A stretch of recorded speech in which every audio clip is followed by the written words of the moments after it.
Et pour aborder toujours la question de la violence dans la bande de Gaza et les frappes israéliennes contre les habitants palestiniens, nous avons le plaisir d'accueillir au bout du fil M. Nagui Victor, vous êtes analyste politique. Bonsoir. Bonsoir.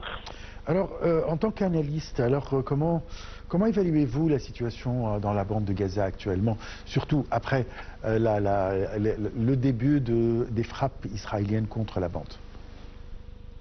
Oui. C'est une situation très compliquée, mais quand même limpide. Pourquoi? Parce que après des semaines, voire même des mois, Israël, Hamas, à travers les médiateurs du Qatar, de l'Égypte, ont réussi à trouver un accord diplomatique pour cesser le feu et échanger les otages. Seulement, comme d'habitude, M. Netanyahou a essayé de ne pas signer et de ne pas accepter cet accord. Heureusement que M. Trump est venu au pouvoir et c'est grâce à lui qui a fait pression sur Israël que cet accord a été signé. La première phase s'est déroulée en bonne et due forme, mais toujours M. Netanyahou qui n'est pas d'accord pour passer à la deuxième phase. La deuxième phase qui stipule le retrait complet de l'armée israélienne de Gaza et l'accès des aides à travers les accès de Netzarim et de Rafah à l'intérieur pour aider le peuple palestinien à vivre. Et lui, il n'est pas d'accord. Il voudrait faire souffrir ce peuple au maximum. Il mène une guerre de vengeance et non pas une guerre de défense ou je sais quoi, tous les mots et toutes les phrases qu'il utilise qui sont des phrases mensongères. Et donc les États-Unis ont envoyé leur émissaire. Et malheureusement, l'émissaire américain, au lieu de trancher et de faire pression sur le gouvernement israélien pour entamer la deuxième phase, malheureusement, Israël a réussi à le transformer. Et il est devenu, au lieu d'être un médiateur, il est devenu complice avec Israël. Il est certain que M. Netanyahou ne voudrait pas s'engager dans la deuxième phase parce que cela signifie la dissolution de son cabinet, de son gouvernement, puisqu'il y a des extrémistes, des ministres extrémistes dans son gouvernement qui ont menacé de quitter la coalition, ce qui signifie que le régime s'effondrait. Et M. Netanyahou personnellement, qui est sujet à des accusations par le tribunal israélien pour des malfaisances et des problèmes d'argent volé et des budgets détournés, ne voudrait pas que la guerre s'arrête. Parce que une fois la guerre arrêtée, il va se présenter directement au tribunal, d'un côté. D'un autre côté, il s'en fout des otages. C'est vraiment le dernier de ses soucis. Le premier souci, c'est sauver sa peau, sauver sa tête. Ceci étant, il a recommencé la guerre justement pour calmer ses collègues du gouvernement, pour continuer à sauver sa tête, pour empêcher le retrait de l'armée israélienne de Gaza, et puis les otages, ça on verra plus tard. Et même pire, depuis, il a fermé les accès, que ce soit de Rafah ou de Netzarim, il les a fermés, il a empêché toute aide à pénétrer. Donc c'est devenu une guerre de famine, et même il a menacé de couper l'eau.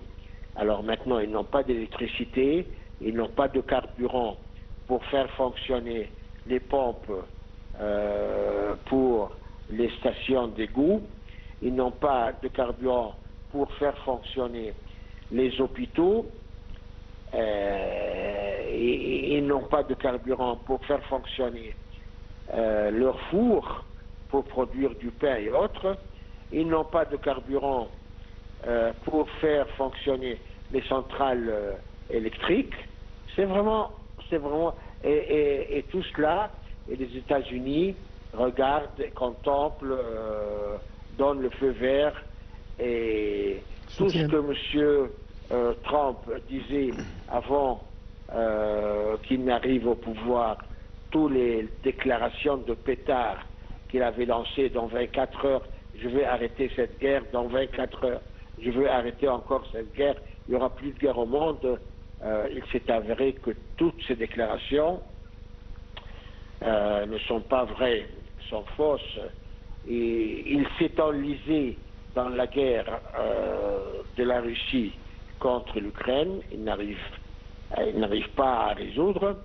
La guerre d'Israël contre la Palestine, il continue à regarder, à contempler. Je ne vois pas qu'est-ce qu'il est venu faire, et où est ses pouvoirs quand il dit qu'on va arrêter ça dans 24 heures.